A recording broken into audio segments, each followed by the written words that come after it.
जनजाति व्यवस्था, इसी क्लास को आगे बढ़ाते हैं। ठीक है, पिछली कक्षा में हमने जनजातियों के सामान्य परिचय और उनके भौगोलिक संकेंद्रण के बारे में देख चुके हैं। आइए आज बात करते हैं जनजातियों के वास्तव में कार्य क्या हैं, उनके प्रमुख देवी देवता कौन हैं, स्थानांतरित कृषि को स्थानीय नाम क्या दिया गया है और किस पेय पदार्थ का वे सेवन करते हैं। पहले समझ लीजिए कार्य। जितने भी छत्तीसगढ़ में जनजाति निवास करती हैं, तो कुछ जनजाति हैं जिनका परंपरागत रूप से एक अलग ही प्रकार के कार्य हैं, अभी उसके बारे में देखेंगे। देवी देवता प्रकृति से तो सभी परलौकिक हैं, लेकिन कुछ प्रमुख जनजाति हैं जो विभिन्न देवी देवताओं को भी मानते हैं और यह एग्जाम में पूछा जाता है। अगला है स्थानांतरित कृषि। एक स्थान पर कुछ समय कृषि करने के बाद उस स्थान को छोड़कर दूसरे स्थान पर पुनः कृषि प्रारंभ करना, यह आपका स्थानांतरित कृषि कहलाता है। जंगली क्षेत्र है, ठीक है, ये आपका जंगल क्षेत्र है। तो क्या करते हैं आदिवासी, इस क्षेत्र के जंगल को पहले अच्छे से साफ सफाई कर लेंगे, उसके बाद कुछ समय कृषि करने के बाद इस स्थान को छोड़कर दूसरे स्थान पर वही प्रक्रिया करते हैं और यहां पर कृषि प्रारंभ कर देते हैं। इस स्थान पर कुछ समय कृषि करने के बाद पुनः दूसरे स्थान पर स्थानांतरित हो जाते हैं और यहां पर कृषि करना प्रारंभ कर देते हैं। तो ये आपका स्थानांतरित कृषि है। कुछ समय एक स्थान पर कृषि करके दूसरे स्थान पर पुनः उसी प्रक्रिया के अनुसार कृषि प्रारंभ करना स्थानांतरित कृषि कहलाता है। तो कुछ प्रमुख जनजातियां हैं जिनके स्थानांतरित कृषि को स्थानीय नाम दिया गया है, अभी कुछ देर में देखेंगे।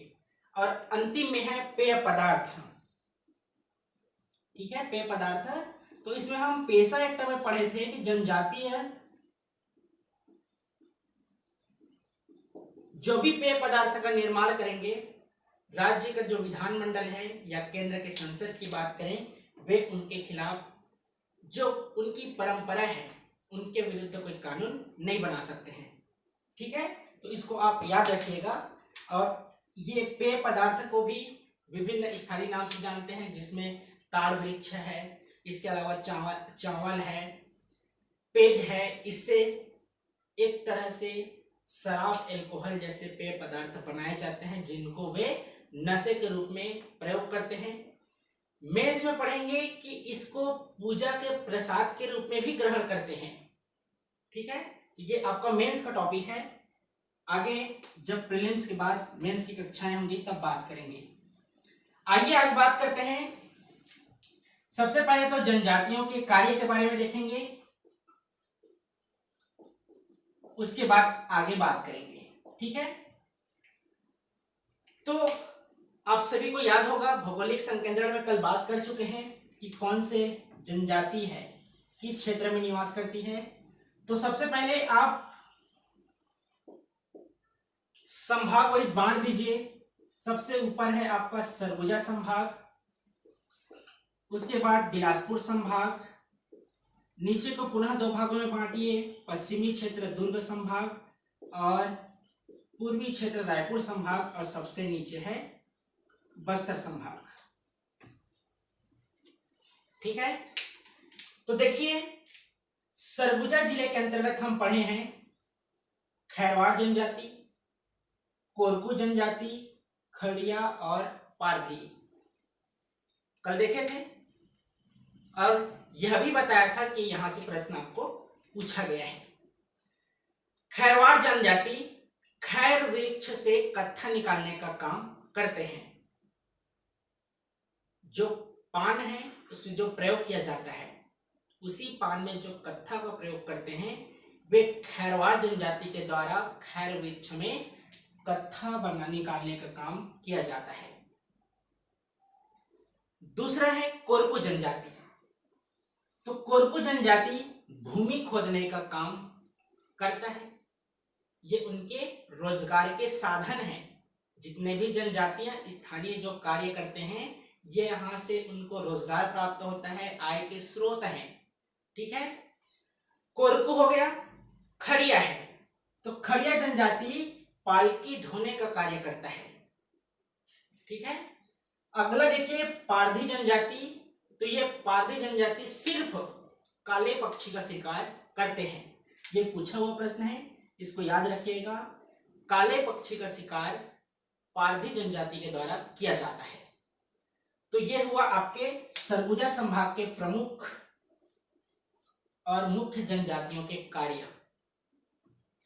कोरिया में स्थित है कोल जनजाति, और कोल जनजाति के द्वारा कल भी देखे थे, ये कोयला खोदने का काम करते हैं। तो ये हुआ सरगुजा संभाग के प्रमुख जनजातियों के बारे में। सरगुजा संभाग के नीचे आपका बिलासपुर संभाग है। तो बिलासपुर संभाग में जांजगीर चांपा में हम कंवर जनजाति देखे हैं। तो कंवर जनजाति सैन्य कार्य में संलग्न रहते हैं। रायगढ़ में नगेशिया जनजाति पढ़े हैं।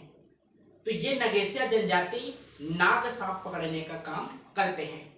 तो जांजगीर चांपा का कंवर जनजाति सैन्य कार्य करता है। रायगढ़ जो जिला है, रायगढ़ जिले का नगेशिया जनजाति सिर्फ नाग सांप को पकड़ने का काम करते हैं। तो ये हुआ सरगुजा और बिलासपुर संभाग। अगला देखिए दुर्ग संभाग। तो दुर्ग संभाग में है बैगा और दूसरा है अगरिया। तो अगरिया जो जनजाति है लौह शिल्प कला का काम करते हैं। जो गांव में जाकर लोहे को पिघलाकर जो मूर्ति प्रदान करते हैं, आप देखे होंगे अगर गांव में रहते होंगे तो अगरिया जनजाति के ही वे समूह रहते हैं। ठीक है, जो लौह कला में संलग्न रहते हैं, यही है लौह शिल्प का कार्य करते हैं अगरिया जनजाति के द्वारा। बैगा जनजाति, इसे मेडिसिन मैन ऑफ गॉड कहा जाता है, गोड कहा जाता है। क्यों कहा जाता है आप सभी जानते हैं। बैगा के पास सभी जाते हैं। ठीक है, चाहे वे ग्रामीण अंचल से हो, शहरी अंचल से हो, इसलिए इसे मेडिसिन मैन ऑफ गॉड कहा जाता है। ठीक है, तो यह हुआ आपका दुर्ग संभाग। अगला देखिए रायपुर संभाग। तो रायपुर संभाग के अंतर्गत महासमुंद का सौरा, जो सौरा जनजाति है सांप पकड़ने का काम करता है, जबकि नगेशिया जनजाति सिर्फ नाग सांप पकड़ने का काम करते हैं। ठीक है, अगला है गरियाबंद का कमार जनजाति, कंडरा जनजाति, भुंजिया जनजाति और शिकारी जनजाति। तो कमार जनजाति बांस शिल्प कला में संलग्न जनजाति है। बांस शिल्प कला में संलग्न है, जो आपका विवाह में प्रयोग किया जाता है। टुकनी, झौवा। ठीक है, ये आपके कमार जनजाति के द्वारा बनाया जाता है। पर्रा वगैरह जो आता है। कंडरा जनजाति, ये बांस से बर्तन का निर्माण करते हैं। कंडरा जनजाति बांस से कंडरा का निर्माण करते हैं। भुंजिया जनजाति, तो तपते लोहे से ये रोग का इलाज करते हैं। किसी व्यक्ति का इलाज अगर सही तरीके से नहीं हो पा रहा है, तो यही भुंजिया जनजाति तपते लोहे को इससे उनका इलाज करते हैं।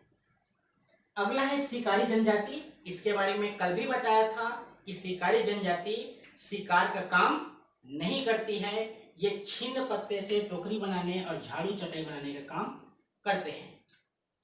ठीक है, तो इसको आप याद रखिएगा। शिकारी जनजाति के द्वारा चटाई का निर्माण और झाड़ू बनाने का काम किया जाता है। तो ये हुआ आपका रायपुर संभाग के अंतर्गत सौरा जनजाति, कमार, कंडरा, भुंजिया और शिकारी जनजाति। अंतिम में आइए बस्तर संभाग। अपने आप में हमेशा महत्वपूर्ण रहा है बस्तर संभाग, और यहीं से प्रश्न पूछे जा जाते हैं। अगला है हलबा जनजाति। तो हलबा जनजाति कृषि कार्य और चिवड़ा बनाने का काम करते हैं, इसीलिए इसे समृद्ध जनजाति माना जाता है। पढ़े होंगे आप कहीं ना कहीं, समृद्ध जनजाति माना जाता है हलबा जनजाति को। ठीक है, इसको आप याद रखिएगा, जो कृषि कार्य एवं चिवड़ा बनाने का काम करते हैं। और उसके बाद है कोंडागांव बस्तर क्षेत्र में निवास करती है भद्रा जनजाति। ये सेवा कार्य और नाट्य कार्य में संलग्न जनजाति है। तो ये हुए आपके छत्तीसगढ़ के प्रमुख जनजातीय और उनमें संलग्न कुछ काम में विशेष रूप से बातें हैं उसके बारे में हुआ। एक बात नोट लिखा हुआ है, देख लीजिए, एग्जाम में पूछा हुआ प्रश्न है, पिछले साल प्रीलिम्स में भी पूछा गया था। बांस का बर्तन बनाने का कार्य कौन कौन से जनजाति संलग्न है? तो पहला कमार जनजाति है, दूसरा बिरहोर जनजाति है, तीसरा धनवार जनजाति है और चौथा कंडरा जनजाति है। तो ये प्रमुख 4 ऐसे जनजाति हैं जो बांस के बर्तन बनाने में संलग्न हैं। इसको आप याद रखिएगा। तो ये हुआ जनजातियों के कार्य के बारे में। ठीक है, चलिए अगला बात करते हैं पेय पदार्थ।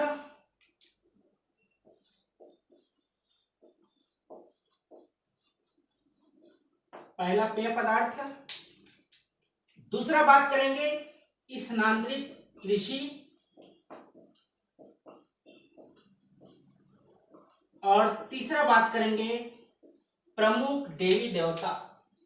तीसरा क्या है? प्रमुख देवी देवता। ये आपके तीनों एक ही मैप में है, मार्कर का कलर अलग अलग है, उसके हिसाब से लिख दिया हूं। काला पेन पेय पदार्थ से संबंधित है, नीला स्थानांतरित कृषि से और लाल प्रमुख देवी देवता से। तो आइए सबसे पहले पेय पदार्थ के बारे में देखते हैं। उराव जनजाति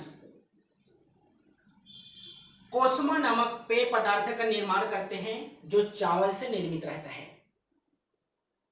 ठीक है, उराव जनजाति कोसमा पेय पदार्थ का प्रयोग करते हैं जो चावल से निर्मित रहता है। वही जो कोरवा जनजाति है, पहाड़ी कोरवा जनजाति, दिहाड़ी कोरवा जनजाति, ये 2 प्रकार हैं। पहाड़ी क्षेत्र में निवास करने वाली जनजाति को पहाड़ी कोरवा जनजाति कहते हैं और मैदानी क्षेत्र में निवास करने वाले को दिहाड़ी कोरवा जनजाति कहा जाता है। तो ये कोरवा जनजाति हड़िया नामक चावल पदार्थ का पेय पदार्थ का प्रयोग करते हैं, यह भी चावल से निर्मित रहता है। ठीक है, ये आपका एक तरह से पेय पदार्थ से आशय शराब से है। ठीक है, तो कोरवा जनजाति के पेय पदार्थ को हड़िया कहते हैं। तीसरा आ जाइए बैगा जनजाति।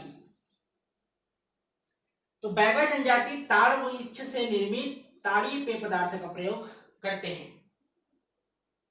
बैगा जनजाति ताड़ वृक्ष से निर्मित ताड़ी पेय पदार्थ का प्रयोग करते हैं। वहीं गोड़ जो जनजाति है पेज पेय पदार्थ का प्रयोग करते हैं।